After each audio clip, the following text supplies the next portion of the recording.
Can you start something before you feel ready? My mentor said that to me when I was still in wild medicine healers training. She said, you have to start before you're ready because you will never feel ready. We can spend days and weeks and months planning and preparing and ironing out all the details and making sure the space is perfect, the room is perfect. It's that planning in lieu of actually doing, and it's safer for our nervous systems. But then we never actually do the things that we want to do, create the creative projects, start the podcast, begin the business, whatever it is that's calling us. Hello, beautiful souls, and welcome to the Woo Curious podcast, your map to the mystical, your key to the sacred, and your guide back home to yourself. I'm Eileen, a writer, a spiritual coach, energy healer, and slow living witch. This podcast is your invitation to explore a world where the mundane and the sacred intertwine. It's a haven for those ready to take the first steps into the realms of magic and mystery, providing a safe space for you to embark on your own enchanted journey towards healing and self-discovery. Here, I'll unveil the whispers of the mystical, the rituals often hidden in plain sight, and I'll engage in sacred conversation intended to stir your soul and lead you back into your power. I'm all about demystifying woo and witchcraft. So, whether you're a seasoned seeker or simply woo curious, I'm so delighted you've decided to join me on this journey. Let's make magic. Hello, Woo Crew, and welcome back to another episode of the Woo Curious podcast. I am, as always, your host, Eileen, and I'm here with a solo birthday episode. It is not the birthday of the podcast. That happens in September, I think. It's not my witchiversary. It is my actual solar return birthday coming up this week on Wednesday. So if you're listening to this the week it drops on Monday, it's a couple days away. Maybe you're listening to it after. Maybe you're listening to it, I don't know, in July. It's totally possible. But if you're here with me this week, it is my birthday. And I love that my solar return, this threshold for me, arrives at this moment of threshold. If you've been following along these last few weeks, I've been talking about the Sacred Start workshop and how it is landing at this moment of just before the threshold of Imbolc and the return of Bridget to the land. And Bridget herself is a threshold goddess. I love the Kailiach. If you've been here with me for a while, you'll know I'm all about that crone energy. And I'm really excited for Bridget to return as well. Another year has come to completion for me. Another spiral has been completed. And I have always loved my birthday. And this episode's a little bit about celebration, but not as a performance. I don't want this to be like, hey, look at me, it's my birthday. Though, if you want to come wish me a happy birthday, nothing would delight me more. I have always loved my birthday ever since I was little. And I remember women, especially as they got older, the joke of like, oh, I'm 25 again, and how that never landed for me. I've also always been really excited to get older. Last year marked my 40th solar return. So I am just now entering into my 42nd lap around the sun. It's my 41st solar return this year. I'm turning 41, which means that I've completed 41 laps around the sun, and I'm beginning my 42nd lap. And I loved taking some time at this moment of the year, at least in recent years, as I've become more aware of the cyclical nature of time and the seasons and my body and the way that energies move, to pause and witness and take stock. I talk a lot about the fact that we, in our modern society, have lost a lot of the rituals that mark the moments. And yes, most of us still celebrate birthdays and have a party.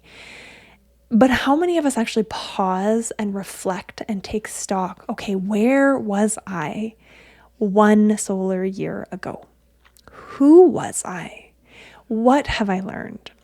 It struck me recently that it's really easy to fall into negativity and feeling like we don't have enough, or we haven't achieved enough, or we haven't grown enough. And for context, this was something that I was sitting with when everybody started posting photos of last year, of 2025, right? We're just at the beginning of this new Gregorian calendar year, and everyone was doing that thing that we often do where they were getting on Instagram and they were posting photos of the year that gone by. And a lot of people were posting kind of like one photo a month.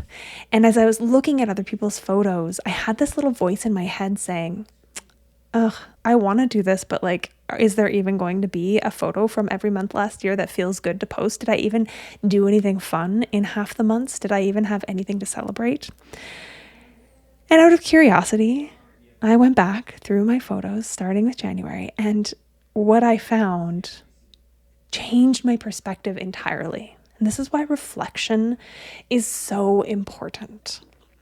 Because what I found was not only one photo a month, but multiple photos from multiple different events, occasions, each and every month of the year that I desperately wanted to share because they evoked so much joy in my heart.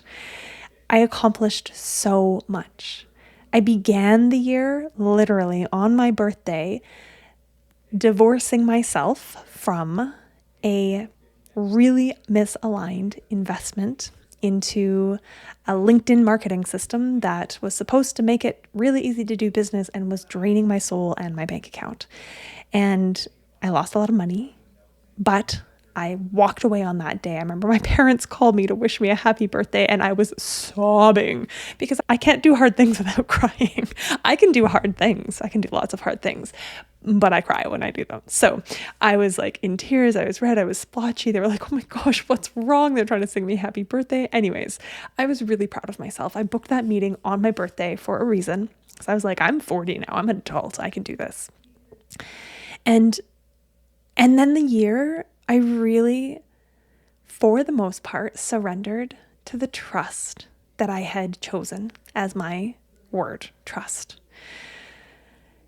And when I think about the growth I experienced, not only in my business, but in my personal life, in my own inner accountability for what it is that I am responsible for in my relationships, in my successes, in all of these things, I feel like this year I became an adult. For real. I told my counselor / coach healer, the lovely woman that I see, who offers me the same kind of support that I offer other people in my work. I told her that this last week, I feel like I'm an adult for the first time. And there's still moments I fall back into old patterns of victimhood or blaming or, that woe is me. I definitely can fall there. We all can.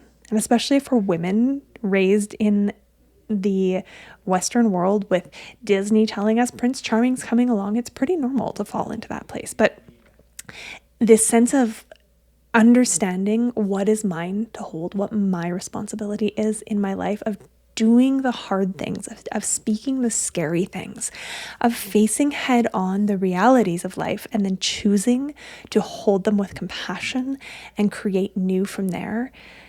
It's been incredible. It's been humbling and softening and so incredible. So I share this because I think that it's the importance of taking a pause, and it doesn't have to be at your birthday. It can be any moment in the year. Time, cyclical, not linear. You can choose a random Tuesday in November and say, I'm going to look back to this Tuesday last year and do a scan and see what's grown. Maybe go through journals, maybe go through photos, email correspondence, your calendar, and take some time to really reflect. And I guarantee you're going to find that you did and experience more than you might have thought, especially if you're feeling like things were a bit sluggish and stale and nothing was happening.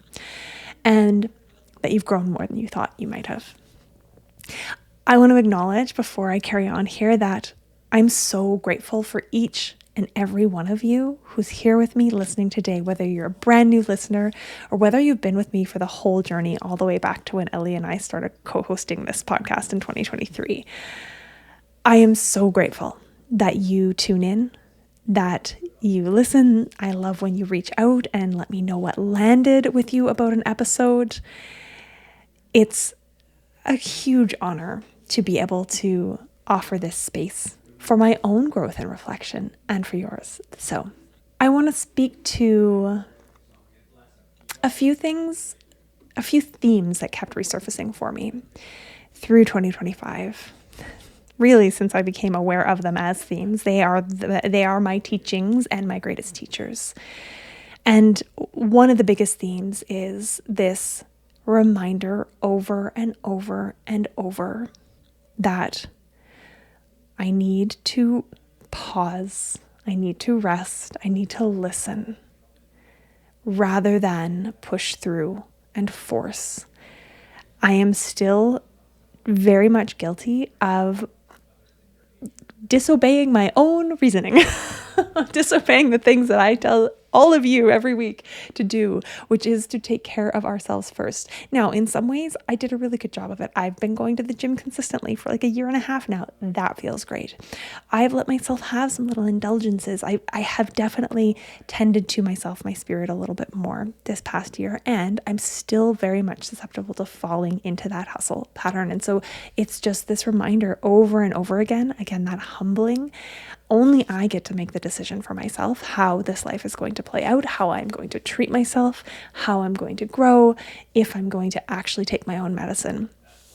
And it's not perfect, but my body is consistently a wise guide, paying attention when she gets injured, paying attention when she doesn't sleep very well, paying attention when occasionally I get glimmers of heartburn. That's a big one for me. If you've been here, again, you'll know my story about having been medicated for chronic heartburn in my marriage and having that disappear when I left that marriage. So my heartburn is a huge red flag for me, and it causes me to like full stop everything, put it all down.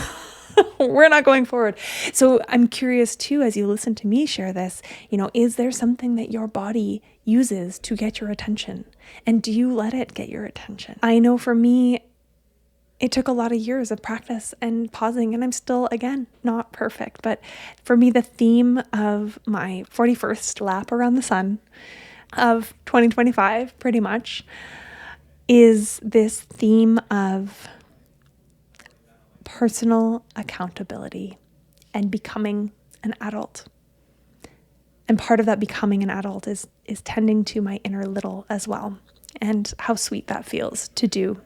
There's this grounded confidence and like this sigh of relief from that part of me that's been living in vigilance and fear for most of my life, hiding things that felt shameful. Money stuff is a big one, and this is a wound that so many people have. I'm not a money mindset or manifestation expert, although I've read a million. I could be considered one, depending on the circle you're in. But most of us carry some pretty deep, serious money wounds, and mine was that debt was shameful, and that money shouldn't be talked about in your partnership. Absolutely toxic things to be carrying around, because the reality is we need to. And so when I finally chose to say, okay, no, I'm gonna stand with this, and I'm gonna share it, and to be met, in my case, very, very gratefully with compassion and support and love, there's this piece of me that just softened so much and feels so much safer and like excited now to create from this place. So I want to invite you at this moment. Doesn't matter when your solar return falls, but just take a pause and think about if there's a thread woven through the year for you, and maybe what you hope that thread leads to this coming year. I'm going to transition a little bit away from me and the solar return and, my birthday and this message of reflection, because there's something that I keep witnessing again and again with the women that I work with. And recently, a transformation that I've witnessed that is so powerful, I can't take credit for it. It feels like synchronicity, right time, right place. There's a woman who recently stepped into the Wise Wild Woman mentorship. Prior to December, we didn't know each other at all. She wasn't following me, to the best of my knowledge, on Instagram. She wasn't on my email list. She wasn't part of my world. But she was a friend of somebody who was a part of my world. And that friend invited her to join the New Moon Rest Circle. And from there, she decided to step into the mentorship. And she shared with me recently something so potent, so powerful, that prior to that New Moon Rest Circle, the only thing that she did was work. The way she shared this, she said, I would get up and I would work, and then I'd have breakfast and then I'd work, and then I'd go to work, and then I'd come home and there'd be dinner and getting my son to bed, and then I would work more. And, joy and fun, that was for my husband and my son to do. I was to work to support that joy and fun, to make it possible.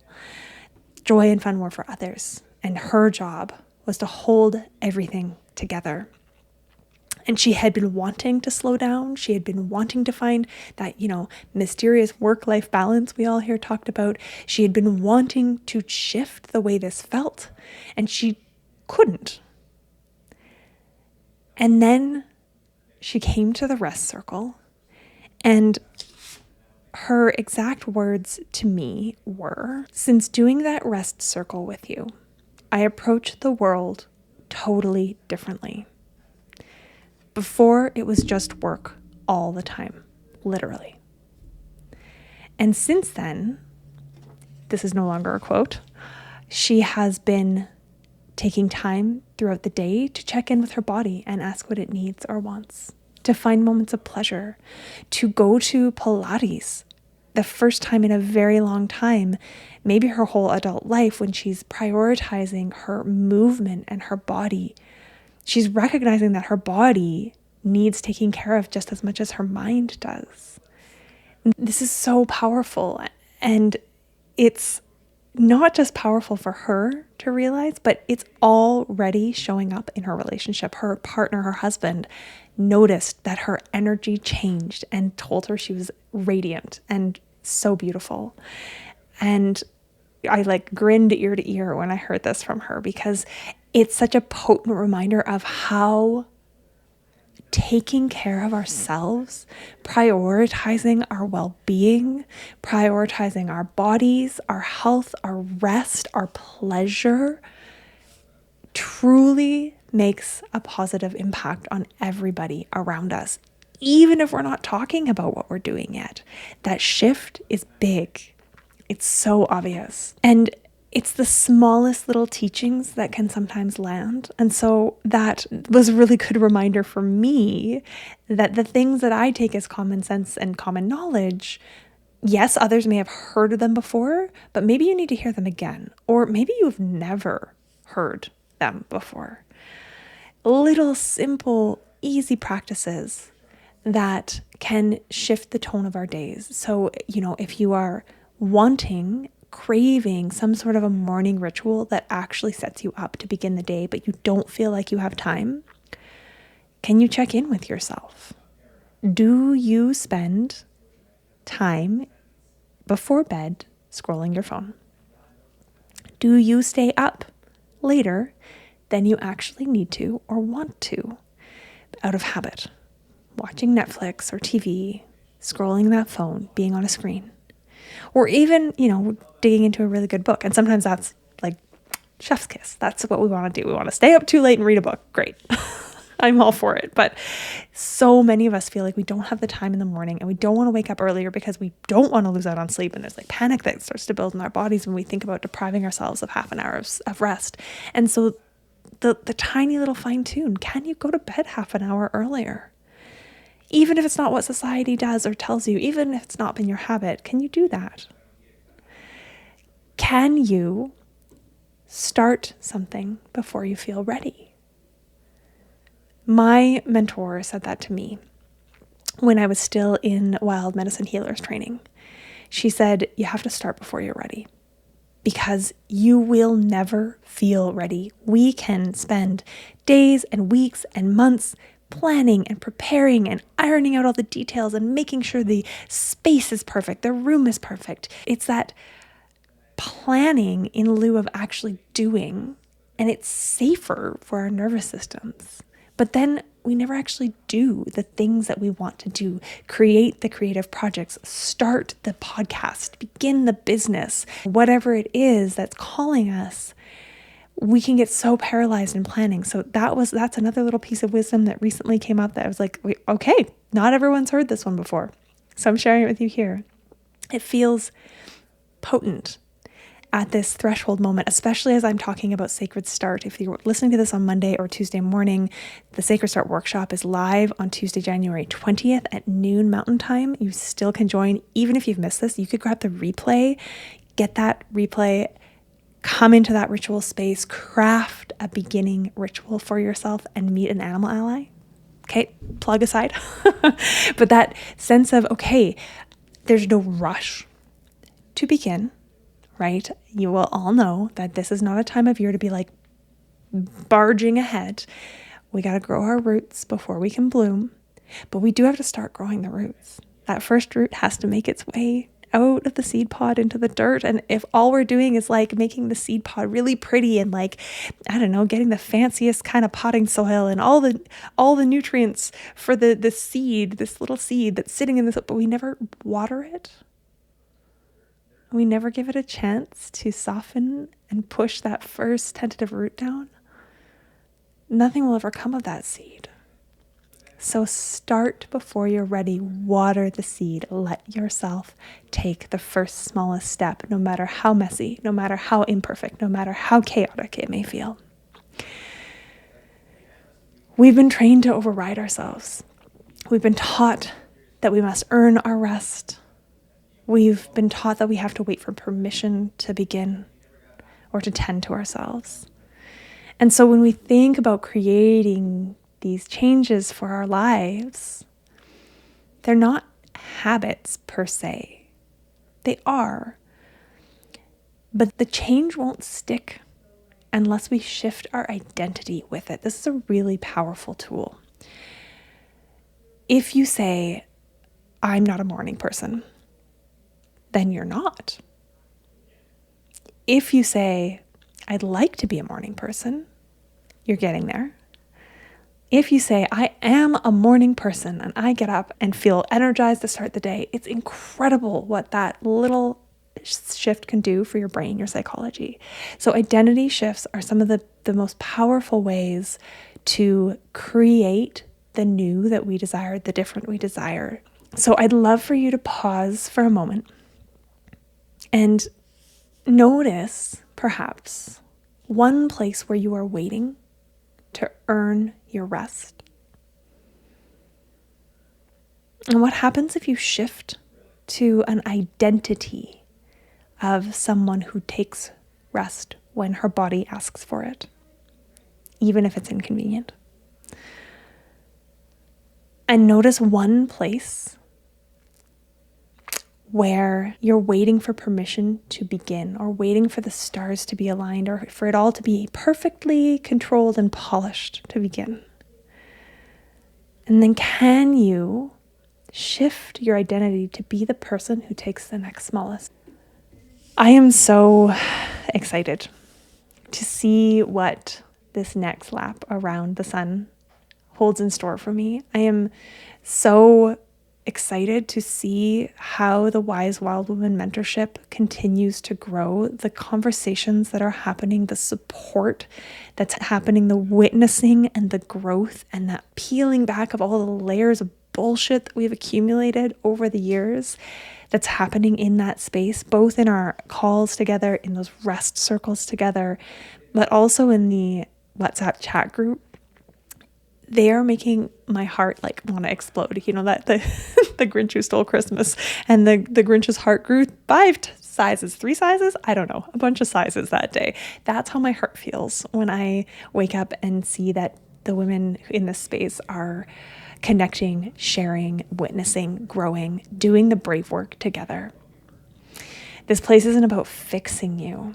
This work is not about fixing anyone.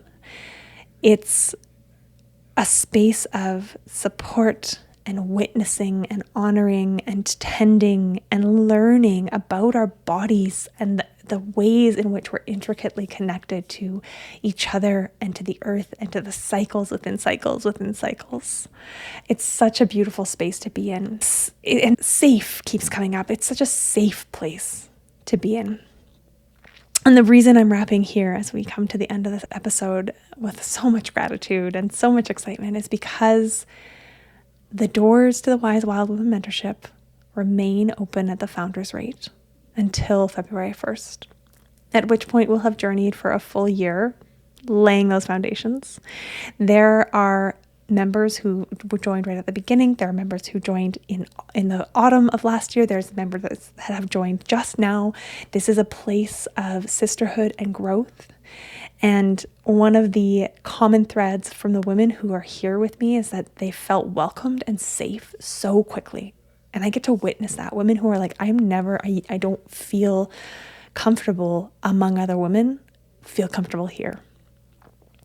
And we'd love a few more sisters. So if you're curious about this space, about what it actually is, or if it's calling you, if there's curiosity, please do not hesitate to reach out. You can email me, Eileen@myluminouslife.ca. You can send me a DM or a voice note over on Instagram at @IamEileenMarch. Or you can book a curiosity call, a peek through the portal call, if you will, using the link that it's going to be below the episode in the show notes. I'm here for any and all questions. If you've been with me very long, you'll know there's never any pressure here. And please hop into the Sacred Start workshop too if you're hearing this in time and you're feeling like you're craving a little more ritual, a ritual for beginnings. And maybe you grab the workshop and you do it on your own solar return, right? Maybe it's not right now, but it's for a little bit later. Anyways, just food for thought. I am going to wrap here with a moment to reflect on what I'm wishing for myself for this next solar return year and for you, for my listeners, for this next year. And my wish for both of us, actually, for all of us, is the same. I wish that we are able to continue to return to our bodies, to pause, to cultivate compassion and empathy for our own sweet selves and for each other. I wish that we are able to sit in sisterhood, in safety, to support and witness each other. And I wish for all of us to be the ripple of change that this world so desperately needs right now. There is a lot of good out there still. There is a lot of reason to hope. There's a lot of beauty and a lot of joy. And joy is a rebellion. So for us, for me, for you, for all of us here together, thank you for being here. And I am wishing you so much joy. Let's choose to begin differently this year, to listen sooner, to trust what feels simple, to let ourselves be right. Because if there's one thing that this year has taught me, it's that a small, loving choice made consistently can change an entire life. Thank you so much for being with me, Woo Crew.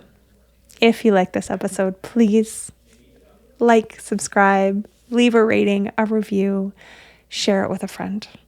And I will be back here with a guest, Hope Pedraza, next week. Bye for now.